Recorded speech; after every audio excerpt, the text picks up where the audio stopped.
Hey everyone, and thank you so much for joining. Today you have Bohdan and Yuri, who's going to tell you a lot about how to think about your software stack in 2025. So, why are we having this conversation today? In the past couple of months, I've been reviewing my personal sales stack and the API stack for AiSDR. And I must say, I found quite a few duplicative softwares and quite a few places where you can actually meaningfully cut costs. Spendbase helped me with some of it. So we decided to kind of team up on this event to share some insights and thoughts how you could think about optimizing your software stack and sales stack more specifically in 2025, especially at times where AI is everywhere, pushing us to like optimize and kind of focus on more things and do more with less and enabling us to do that. And B, budgets are tighter because everybody wants to find more money to invest where? AI, obviously, right? So let's talk about how we can find those additional resources by being smart about how we choose vendors, how we procure vendors, and how we optimize our subscription stack. So Yuriy Zaremba, CEO and co-founder of AiSDR, and with me is Bohdan, who is leading product and sales at Spendbase, and I'm going to let him introduce himself, and then we'll share some housekeeping rules. Yeah, thanks, Yuri, for the kind words. Very welcome, everyone. And yeah, it's Christmas time. It's budgeting season. Everybody's figuring out how to spend their hard-earned money to improve efficiency in upcoming 2025. And there's the duplicates. There's increasing costs, expansions, while everybody wants to run efficiently. And that's a bit what we do at Spendbase to facilitate companies in improving their sales stack and the software stack in general, to focus on what's important and not managing subscriptions, basically. Yeah, and that's the topic of the discussion, and hope we'll give you some good nuggets there. Yeah, totally, right? Because I know for sure that Spendbase did help us save quite a meaningful amount of money on some of our subscriptions. So, housekeeping rules. We're gonna run our usual kind of live stream show where you ask questions, you tell us what you're most interested in, and we will answer those questions to the best of our ability. Maybe Bohdan and I will actually have different opinions on the same matters, which makes the discussion even more interesting, right? And we will do this for around an hour. I actually have an investor call in 55 minutes, so we're gonna have like a really hard stop. So shoot away your questions. Make sure we answer them. Upvote the questions that you like so that we answer them faster. And as always, there will be a recording that you can revisit and view later on. And of course, if there are some unanswered questions, I will try my best to answer them in my follow-up posts. I'm sure Bohdan will help me as well. And we'll probably also reach out over email with answers to some follow-up questions. So without further ado, let's get started with our first question. So do we have our first question?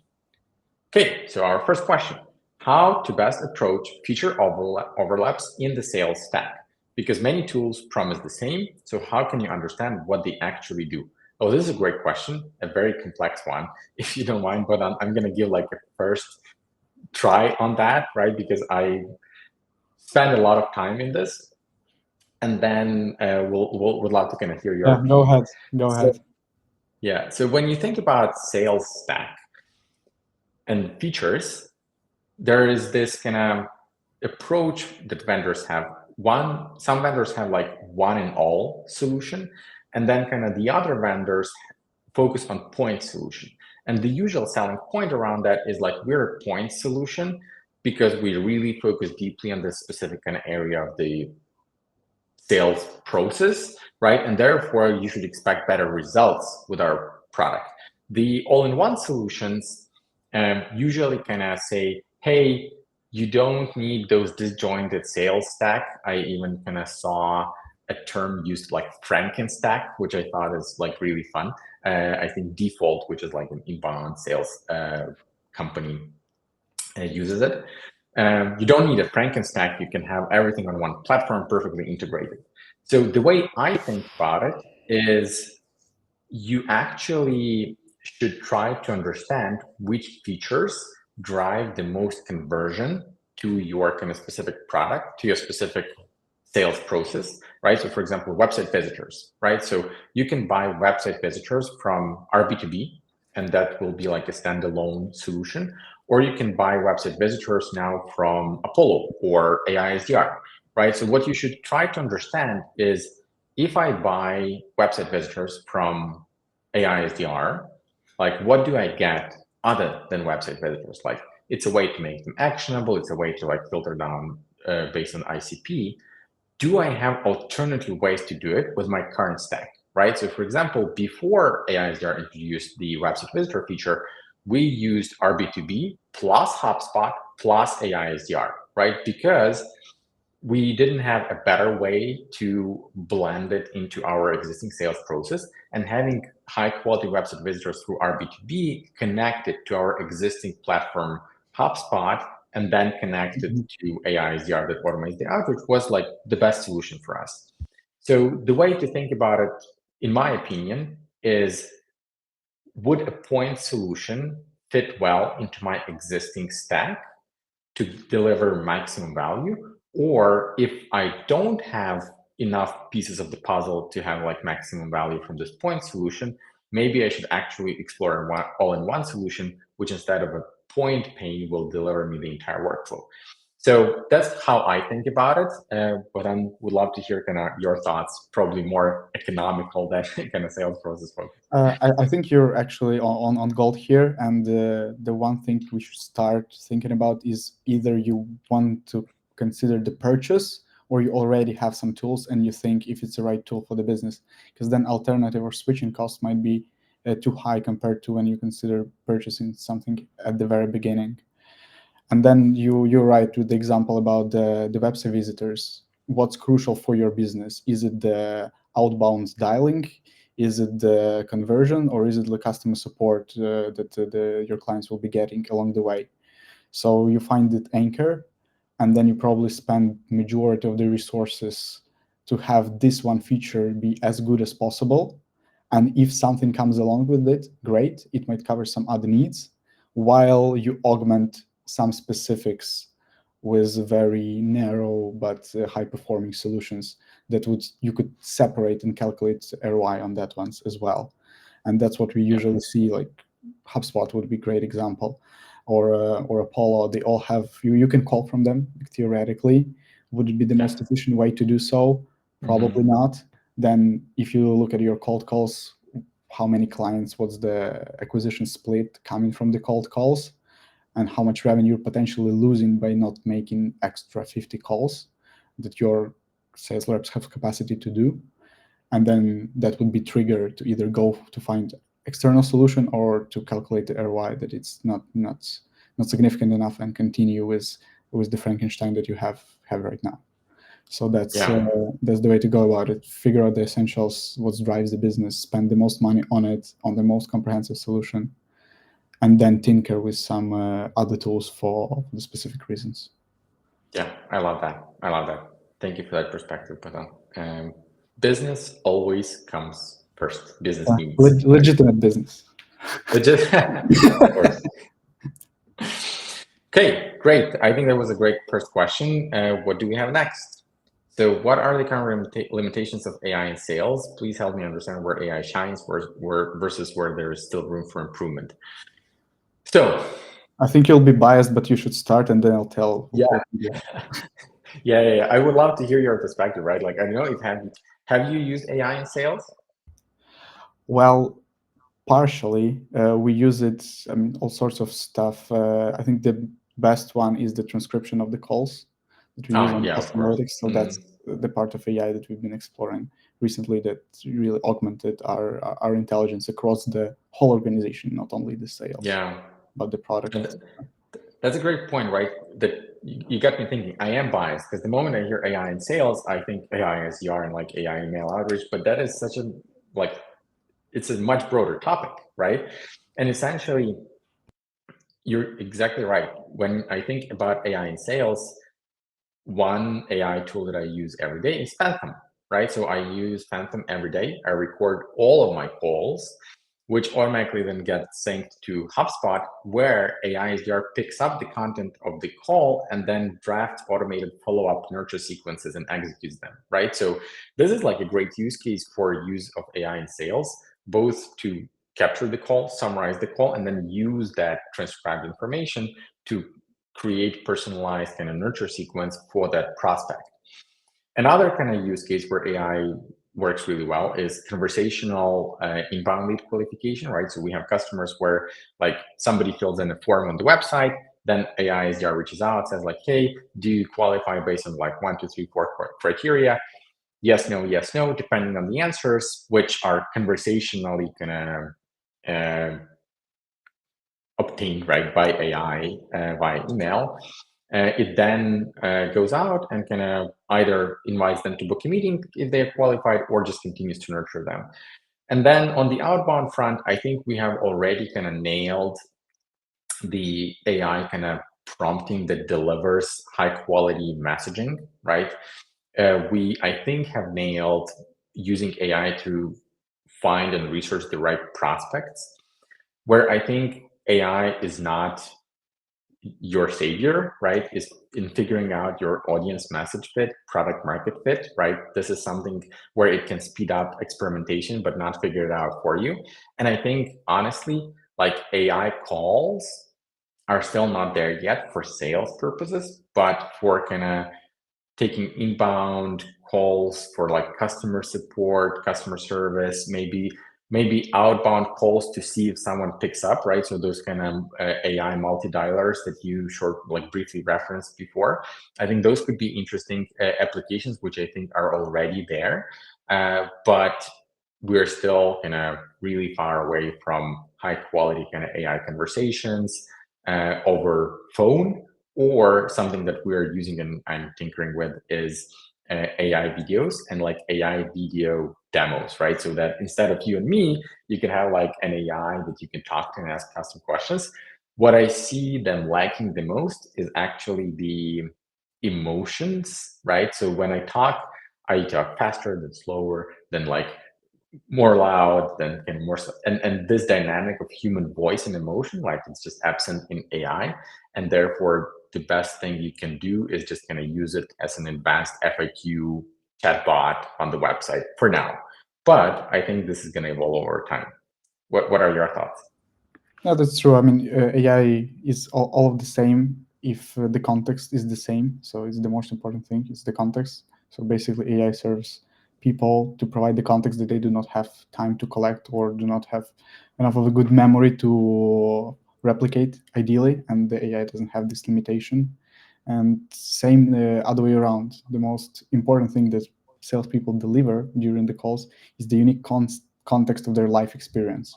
So you feel like you talk to the human, and then maybe some technical question or some very specific use case, the AI might respond, and you would not be expecting emotional response because you need the exact piece of information.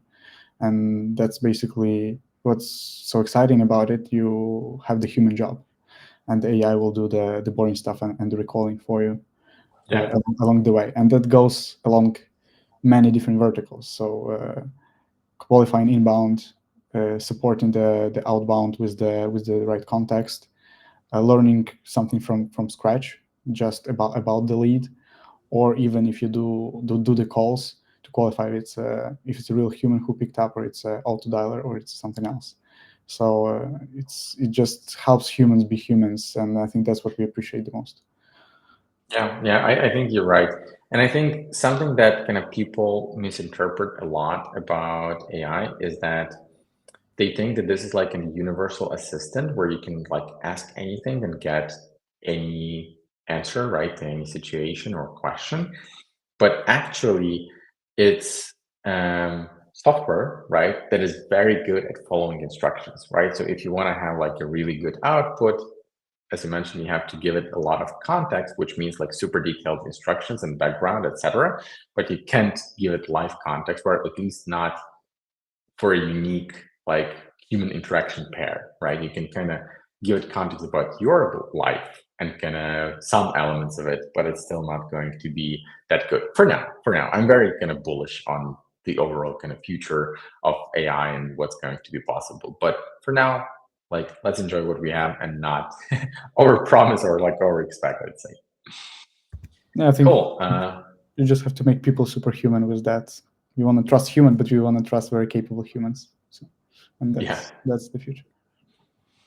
What are the most common traps vendors set for users, especially with AI? Oh, this is very interesting.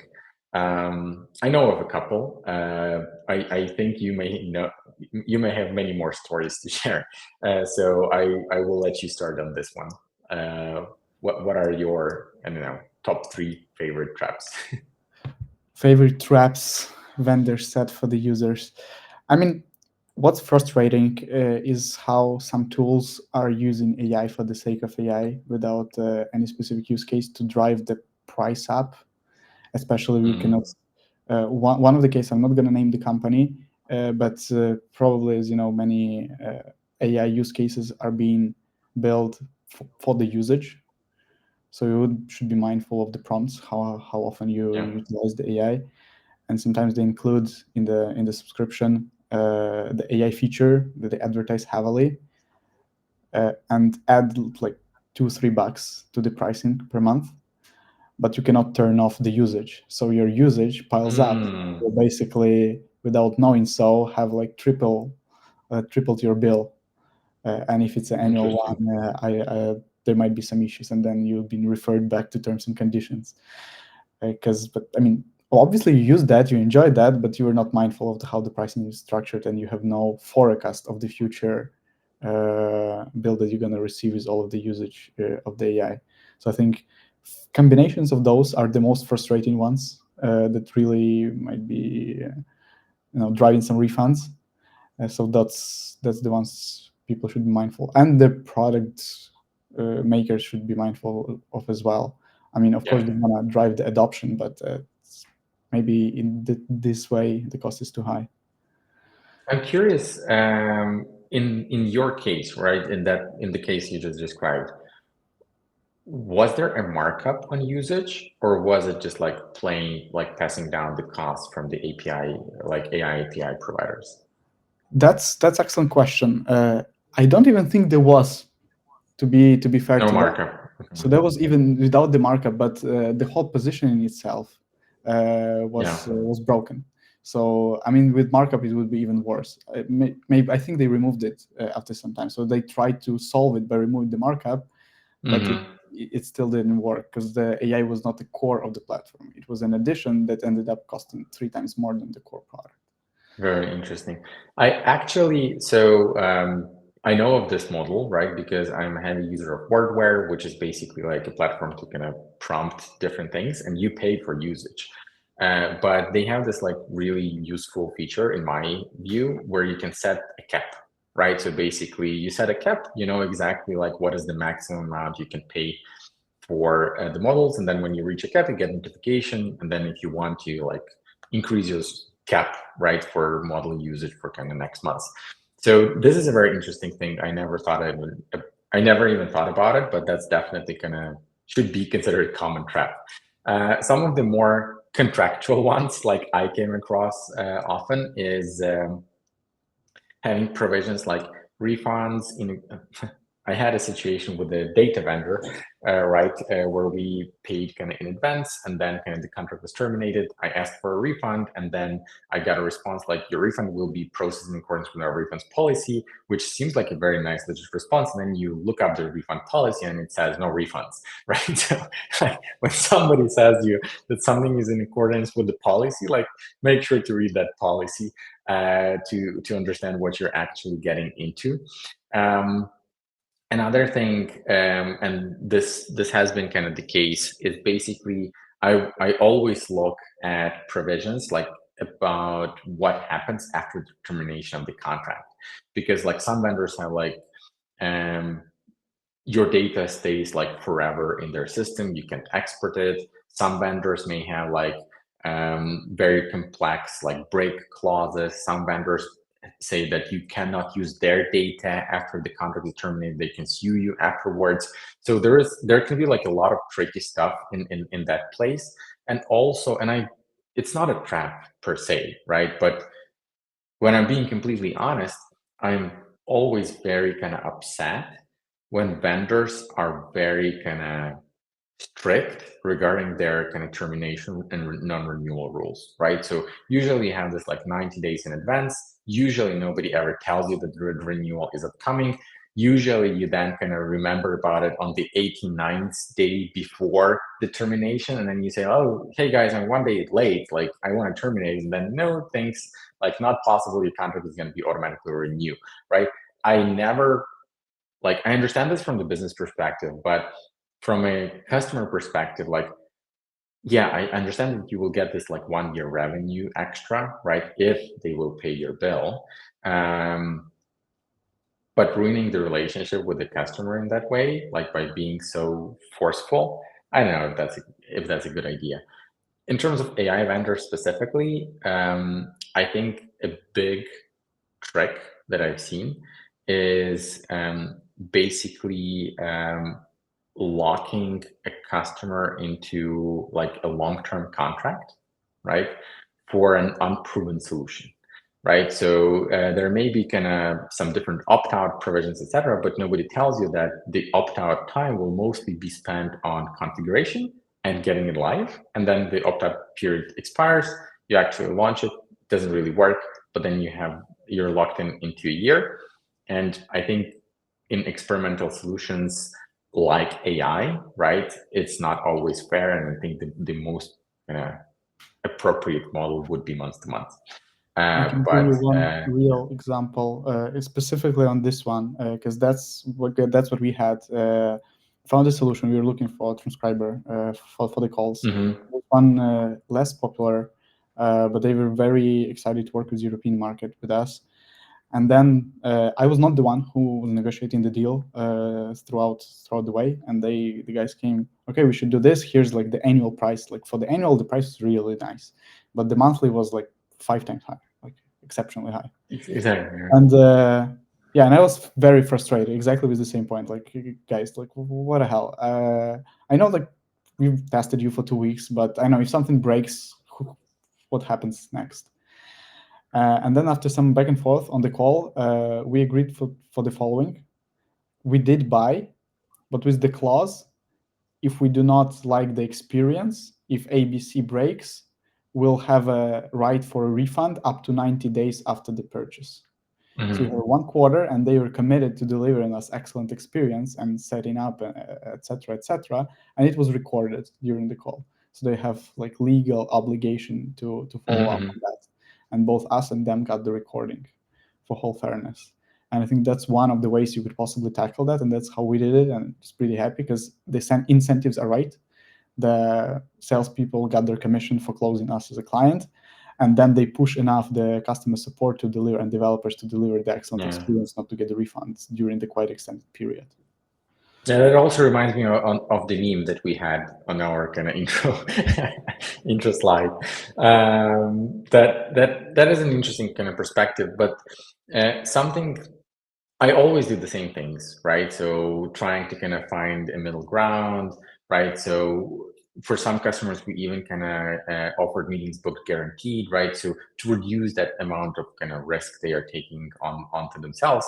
But something that I saw and kind of realized essentially is that in the end of the day, right? Will they sue us for that? Will we sue them if they like don't pay us what we're promised? And the answer is no, right? So, and therefore it's basically like a handshake deal, like based on the trust and honesty of kind of 2 people making that deal. So you should be like mindful of that and making sure that as you negotiate the contract, you don't ruin that kind of trust and relationship too much, because in the end of the day, right, you will not actually bring any legal action. At least I wouldn't, right? I don't know. I think that's why like smaller guys worry more about the reputation. So I mean, you cannot, we cannot probably do anything with like Microsoft, whatever we do. Like they're rock solid, but some startup that's fighting for the users, they will. And one small tip on the same negotiation, how to improve your odds of success: aim to have them at the end of the month. Closer you are to the end of the quarter specifically, but if it's end of the month, the probabilities of the discount or better conditions for you at that point of time, if you wire the money by the end of the month, are way higher. So that's a small trick. Guilty of that myself, right? So if anyone wants to get a discount out of me, ping me with a commitment to close the deal by the end of this month, and you're gonna get a deal. Yeah, that's like that's rules that even if you know about them, they still work. exactly, right? It's just like doing business, right? Like best practices of doing business, I guess. Although I had a couple vendors where like every time at the end of the month I asked like, do you have any discounts? And I always got like, no, right? Maybe I didn't push hard enough, right? But that I'm like, why didn't I get any discount, right? But I knew the answer because I really wanted the software, right? I was like over my credit users. They knew they will get the deal with or without the discount. Yeah, exactly.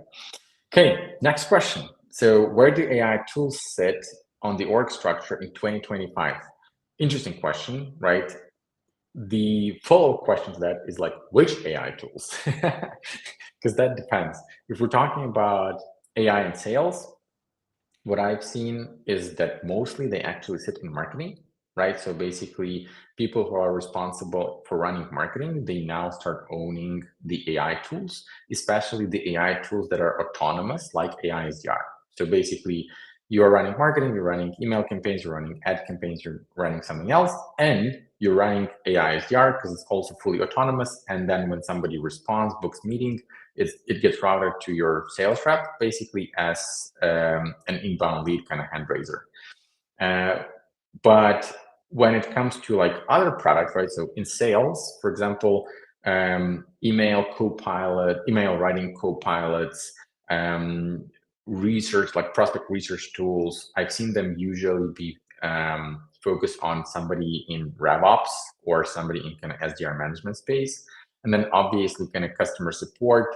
And they all have their own kind of specific areas of responsibility. But one last interesting point, just earlier today, I was having a call with a customer who was like selling an AI product.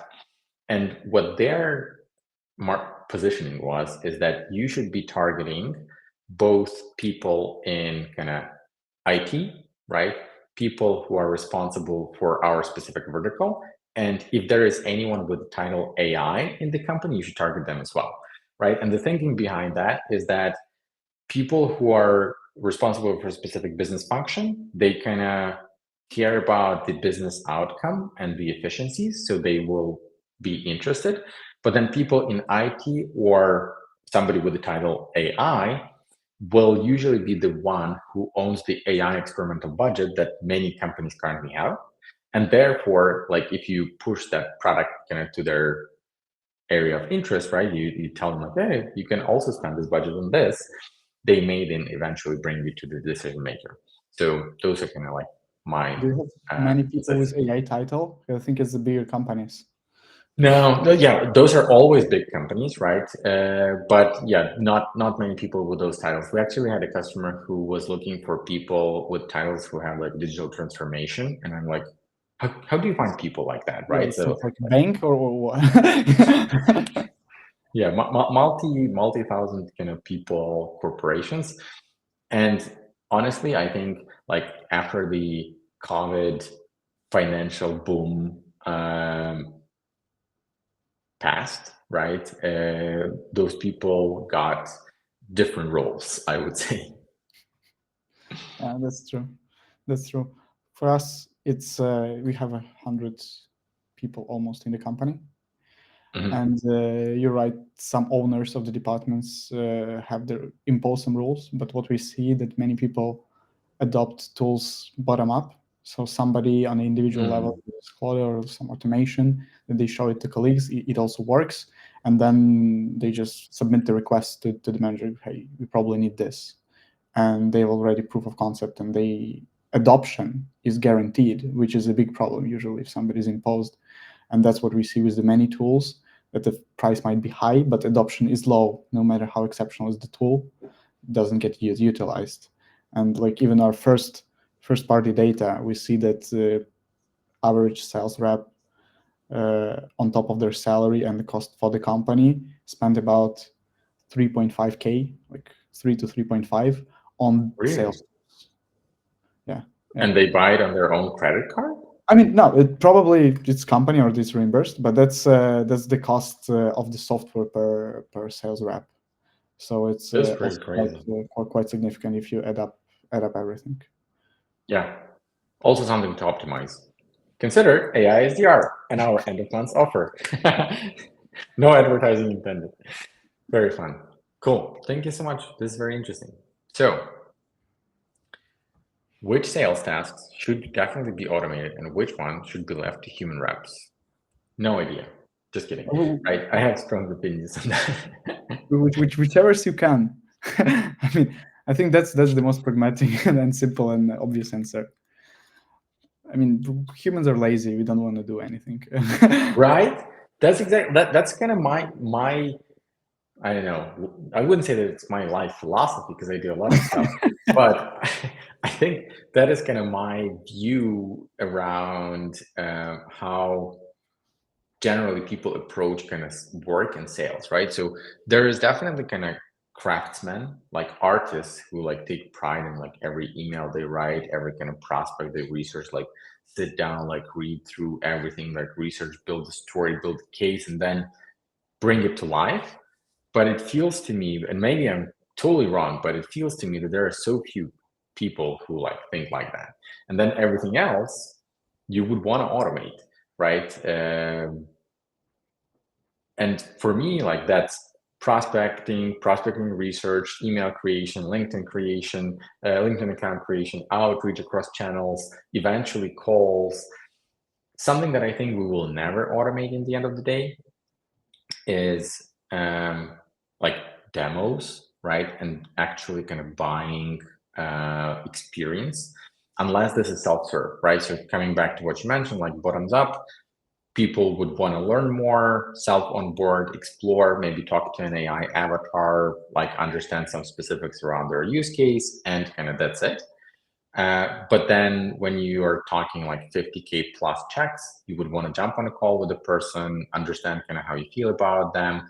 Is there trust, right? And then kind of from there, figure out whether you want to work with them or not. Because I think it kind of connects with what we discussed before, where will you sue them if they break a contract? Like, obviously not, right? So, and therefore you have to actually trust the person in front of you. And to build that trust, you have to actually talk to a person.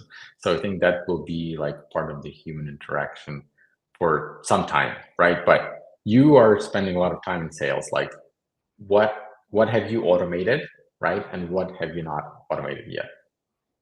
Yeah, that's way less than we wish we would automate. But actually, just before I forget it, you mentioned about the trust and the traps, as we answered the question before. Yeah. And sometimes you can break the trust in the business model. And one of the traps was the upfront payments for the savings. So some of our competition, they charge you like, we'll save you annually. You know, your spend is 100K. Will save you annually 20K in our estimation. Pay us 10K now, and over the year you'll get more saved. And if not, we'll give you money back. But if not, means you freeze the working capital of that 10K that you could have used for the significant amount of time. And that's one of the ways how we're quite different from the guys and trying to build the trust. We do not charge any subscription or take any upfront fee, but only the percentage of the savings that we generate for you. So basically, either we do not save you at all and you wasted like 2 hours of your life, then in the worst case, or in the best case, you save tens of thousands or even hundreds in some cases per year on your software overall. And that's also one of the things that people should facilitate, and it cannot be automated. AI, non-AI, just the way to build trust with the clients. Yeah, I totally agree with that. And what's interesting, right? Sometimes when the offer is too good, people also don't believe that. How do you overcome that? Like when you come to people and you tell them like, "Hey, I'm gonna save you like $20,000. You don't have to pay anything."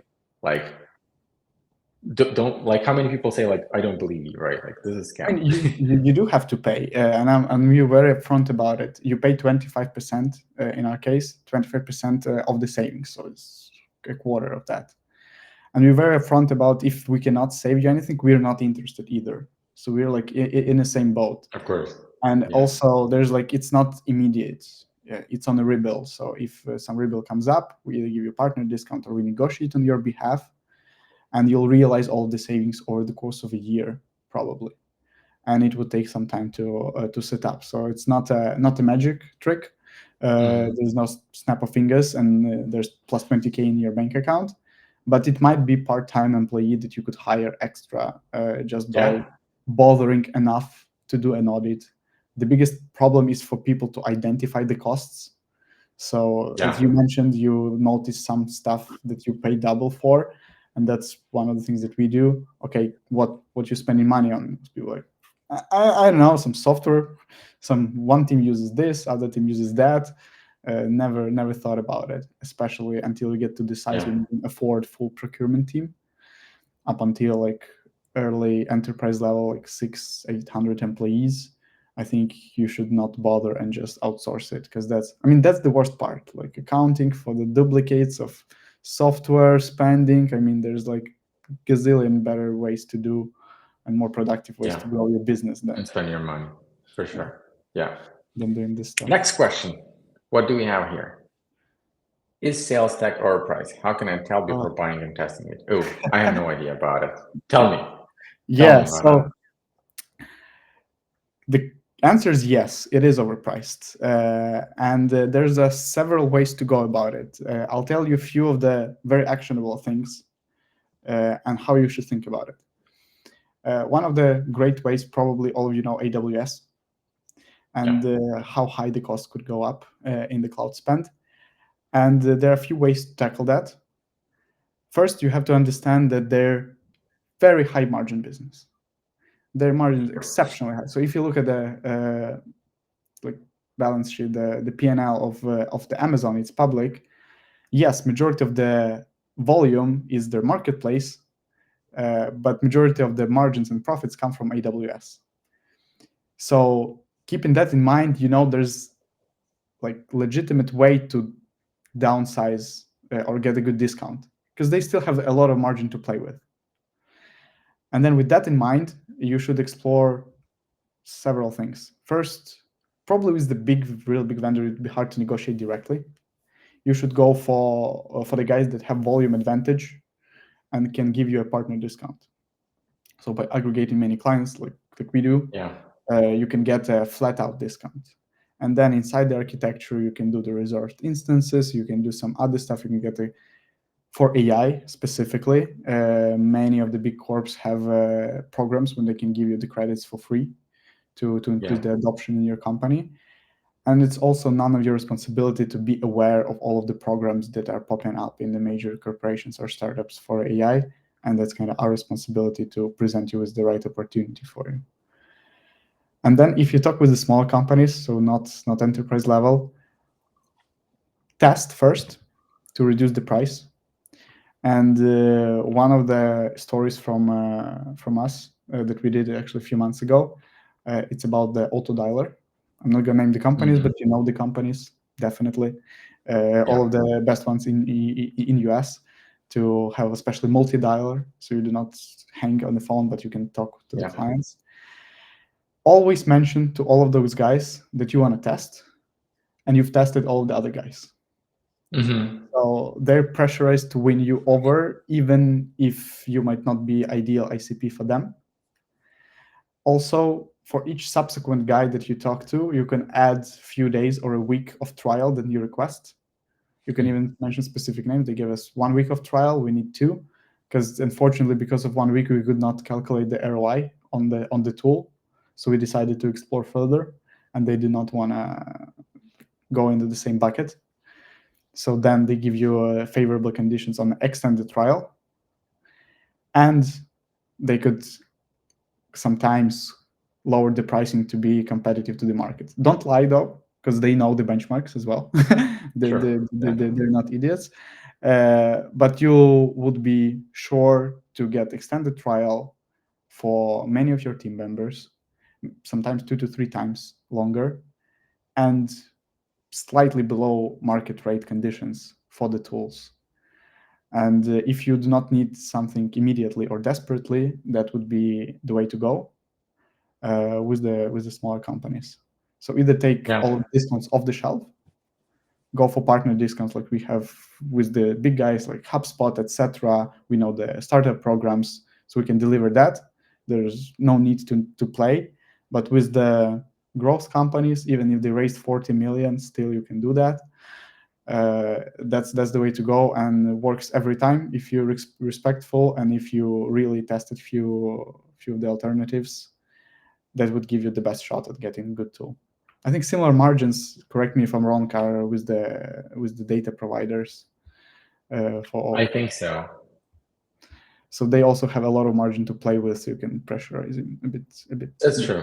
That's true, right? But there's very often like a lot of hidden costs, right? So you can play with a lot of things, but the tactic that you mentioned, like basically mentioning that you're evaluating competitors, like in the AiSDR world specifically, like this is like magic words, right? So if you're talking to any of the kind of top players in the space, you must tell them that you're also evaluating AiSDR. The price will drop. I promise. I promise you, right? Like I've heard that from so many customers that you wouldn't imagine, right? Like they come to a call with me and they say like, oh, we're also evaluating like this, and this, and like, great, like good to hear that. And like then we discuss pricing, and I tell them our pricing. They say, yeah, that sounds great. Interestingly enough, like we've spoken to like 1, 2, and 3, they quoted us a different price, but the moment we told them that we are also having a call with you, their price dropped to the same level. I'm like, yeah, sounds good. Like I've heard that before. And then they always ask like, can you reduce your price further? And like, no, I actually don't negotiate on price, right? Unless we're running like an end of month promo or something like that. You see, end of month works every time. End of month works every time, right? But like, and I always appreciate honesty kind of in customers when they tell me like, hey, we want a discount, right? Like, what can you do? I probably won't give them, like, I will be honest, depending on how many customers I have for that month, right? I will be either more generous or less generous, but there's always a way to negotiate. So just ask. And the sales stack is like very often overpriced, and the margin and the amount you're overpaying depends on the brand recognition, right? The fancier the brand, the bigger the price tag. But then also look at the price tag as a ROI. If something's super expensive, if AiSDR costs me 5K, but I earn 20, I don't care. Like literally, I don't care. And that's also what legitimate companies understand. So, and that's why we do not compete in price either. So we take percentage of success fee, basically. You cannot outcompete us in terms of the price. And that's why we get plenty of referrals as well. Just you can compete on percentage that you take. We had it a few times, but we were very upfront about it. Like we think it's already a stunning deal, and let us save you. And let's see. We can do some promos, but more of a, if you recommend us, we can give you we'll not bill you for some time.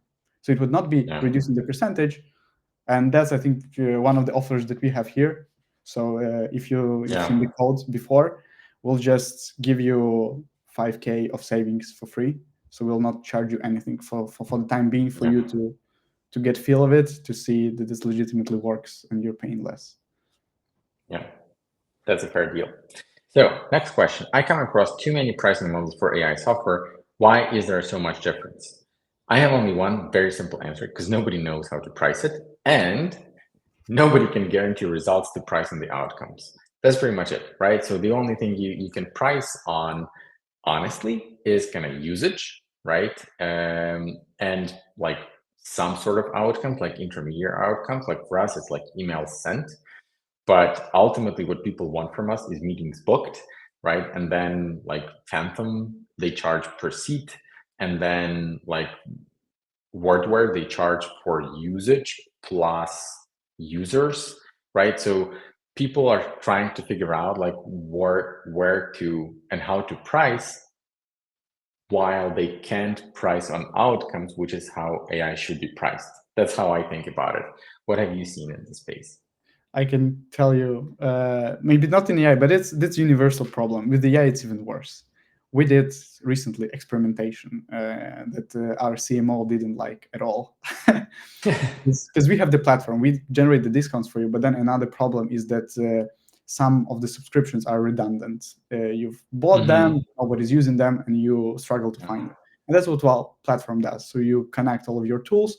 We tell you that this and that guy still paying for Figma, but they're in engineers. They used to work in Figma for 2 months, and now you're paying some extra. So we find those redundancies.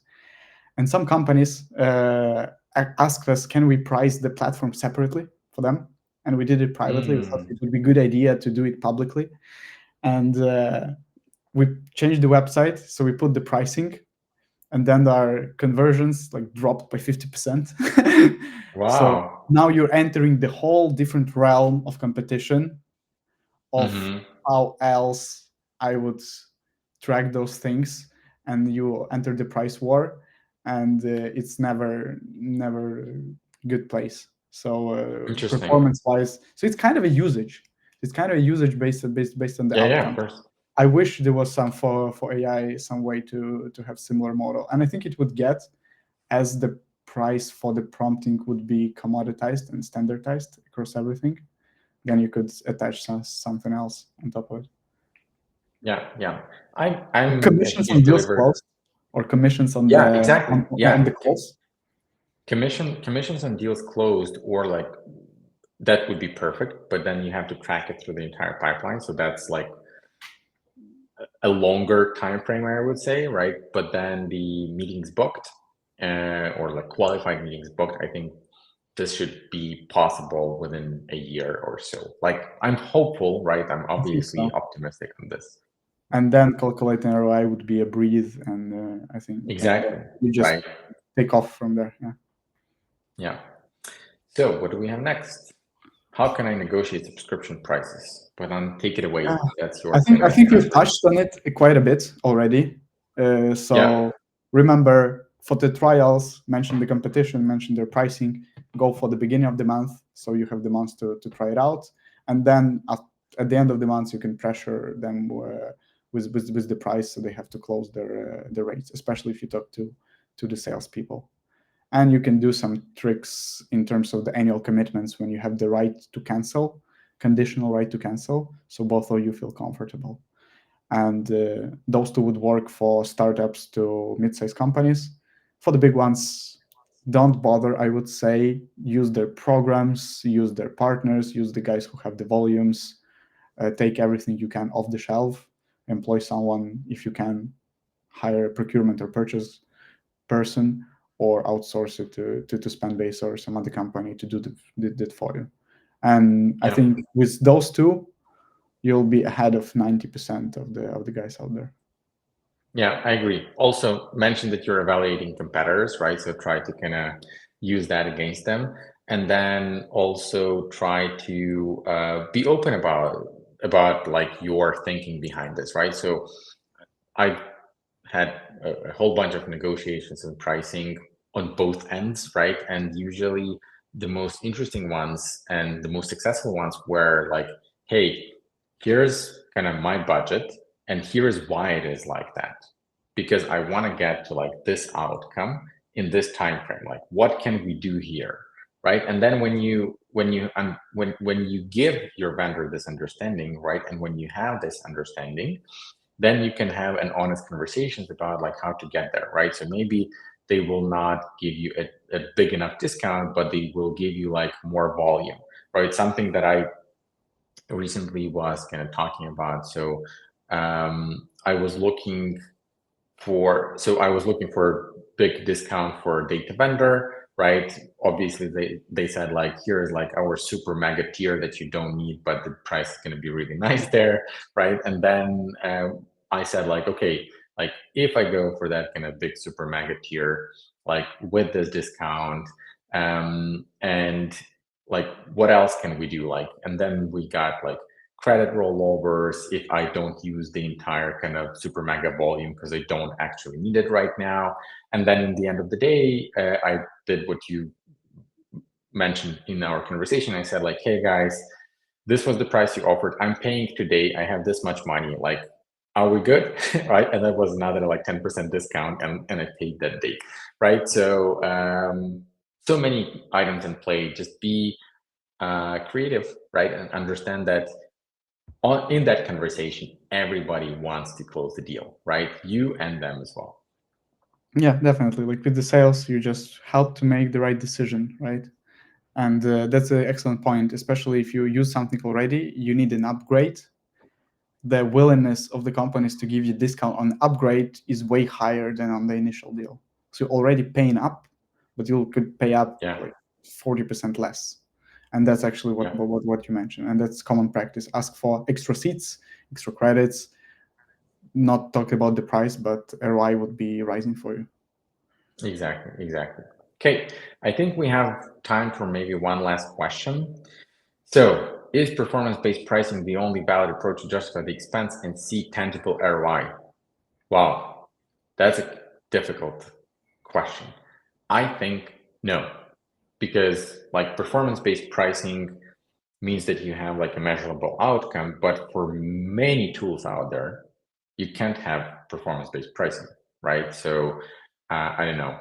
I previously was in legal space, right? And I was doing contract lifecycle management. Like, how do you do performance-based pricing on lifecycle management, right? So how many contracts you approved, like that that does not depend on the software entirely, right? But still the ROI was measurable because the time to approve the contract reduced dramatically, right? And you could measure that. And as a result, like more deals were closed within the same quarter versus like next quarter. And maybe the hiring strategy changed. So I think what is important here is not performance-based pricing per se, but the company and the vendor being able to tell the story and explain how their pricing connects to the ROI, and maybe kind of give you a way to verify that. But I don't know how other vendors do that outside of my own company. So maybe Bohdan, you have more insights on that. I think that's the switch that we noticed, and that's what we obviously adopt aggressively. It should not be subscription when it doesn't have to be. So when you can directly attribute the ROI, either cut cost or generate revenue. So either one of those, by the proxy or directly. So with those cases, it makes sense for many stuff. But if it's something like Notion, I mean, you can never attribute like any performance to Notion. You can see the adoption if people are using it, how frequently they use it, and if some net promoter score if they like using it. That's it. But there's no way they would ever use performance-based pricing. So for those close to the revenue or to the cost tools that are not administrative, it should be adopted. That's kind of our philosophy, and that helps to make the decision quicker, because then you do not have to guess and calculate it yourself.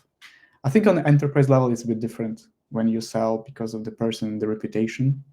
But at the level of, I think, our companies and those under 1,000 employees, you should go for the performance-based where you can. Yeah, that's a great point, right? Because it's much easier to sell. I agree with you, right? Like, here's how you pay me, how much you pay me, here's how much you're going to get out of it. And the straighter that line is, like, the better. And my first company was on the cost saving end. My new company is on the revenue generating end. I must say revenue generating end sells better than cost saving. Damn it. We should add we should sell AiSDR instead of cost cutting. Instead of cost cutting. Yeah, but that's for sure. Sometimes, however, there are exceptions. There are some chatbot tools that have higher pricing, but they just win the clients. They have 1-day implementation. So next day you're up and running. They're more expensive, but the administrative cost of considering and implementing is so high that people are willing to pay with dollars than their headaches and the decision and management boards to approve something. So Interesting. Also be mindful of that. Yeah, that's for sure. So surprise, surprise, no golden rules. You have to figure it out for yourself. Okay, so we're coming up at time, right? So we have 2 minutes left. So what I want to say is thank you to everyone who tuned in. I hope you found this interesting and useful and insightful. We were trying to be specific about our advice, right? And to try to make it as actionable as possible. If you have any additional questions that haven't been answered, please send them our way. You can follow us on LinkedIn. You can visit the website. And to reiterate again, you have 2 great offers today, which are valid until the end of the month. You can save a lot, right? So on AiSDR end, you can get our 3,000 email package with 50% discount. So that makes it $1,000 per month, which we will honor in perpetuity. So as you scale or stay with us, we will keep this price for you. So use this, and then I will let Bohdan explain the offer for Spendbase. Yeah, and for the Spendbase, as we charge only based on our performance, even then, for $5,000, you'll just get them as a gift for your new budget for 2025. Will save you money up to $5,000 in our fees, and then we'll continue with 25%. You'll be sure that we can deliver on infrastructure, sales tools, all of your SaaS stack, everything that's boring. We'll take it on us, and all the negotiations that might not be the best and the most pleasurable experience. Yeah, and AiSDR is trusting Spendbase with some of our expense management, so strongly encourage and recommend this platform. So thank you again for tuning in. Bohdan, thank you so much for your time. Really enjoyed the conversation, and stay tuned. There will be more interesting content coming from AiSDR soon. Have a great day, everyone. Bye-bye.